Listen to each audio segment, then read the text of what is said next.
Across Addis Ababa, the scent of coffee rises in the morning. Stands like Makta Fitwi's can be found all over Ethiopia and in neighbouring Eritrea. That's where Makta's from. She fled 4 years ago. عاوز نبرة بتعمل ما أصلي حزنا سلازمة أنا أبز مجمرتها متخلنا يتقبلنا نيرنا كلاتنا وجرين تسب ولا كم ناسنا حبرة تسب كم نحنا نبرة كله ولا أقابلوا قال بتعمل تزبي لا كم مجمرتها تتقبلوا نيرنا كم زبون حجرين تقبلوا مسام communication جرا تقبلوا مسام سر حلو من شو When Makta crossed the border, the countries were still at war. Now, plenty of coffee shop conversations are about peace. Because earlier this year, Abiy Ahmed became Ethiopia's Prime Minister.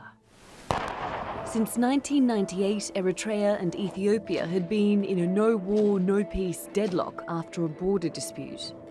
That conflict led to the deaths of about 80,000 people, and to both sides cutting ties with each other. Eritrea became a reclusive state and maintained a large army. In June, Abiy Ahmed announced Ethiopia would fully accept and implement a peace agreement that was originally signed in 2000, extending an olive branch to Eritrea's president Isaias Afwerki. Once bitter rivals have become seemingly fast friends. Ethiopia and Eritrea ሲነጣጠሉ ውበት የሌላቸው ግንጥል ጌጦች ናቸው ሲደመሩ ግን ለአፍሪካ ቀንድ ለመላ አፍሪካ ፈርጥ ናቸው Here's Isaias speaking in Amharic, the official language of Ethiopia. ማንም ፍቅራችንንና ስምመታችንን ለመበተንና ለማዋቀር እርጋታችንን ለመሸበር ለማጥቃት ልማትና እድገታችንን ለማደናቀፍና ለማውደም እንዲፈታተነን አንፈቅድም This is not just a story of leaders coming together, but of families reuniting. Flights have resumed between the countries. One of the first to fly from Addis Ababa to Asmara was Ethiopian journalist Adisalam Hadgur. He was reunited with his 2 daughters and his Eritrean wife for the first time in 16 years.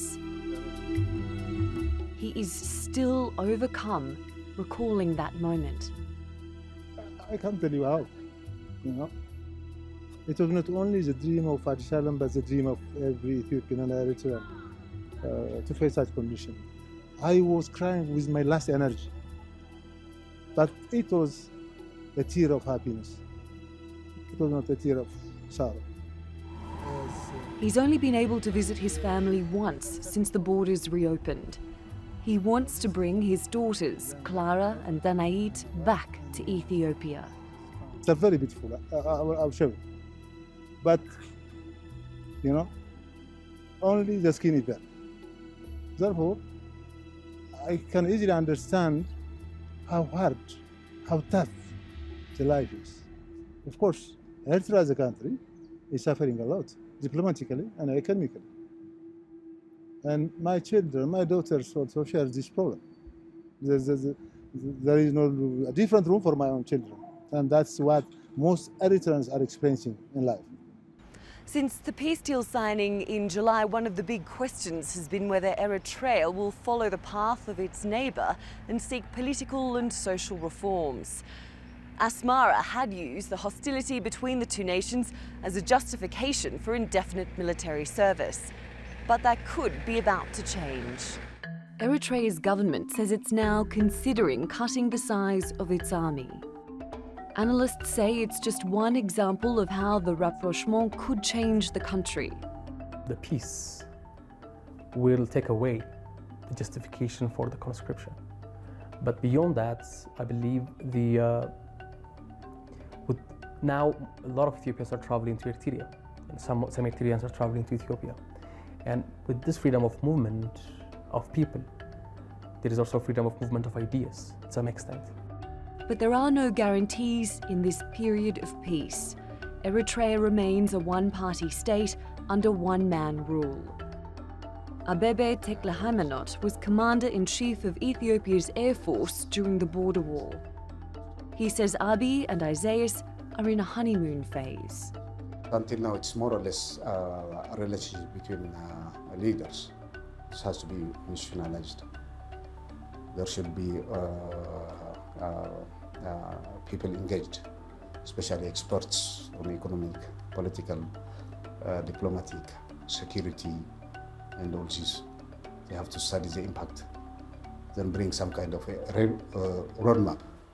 Back at her coffee stand, Makta is watching the political developments closely.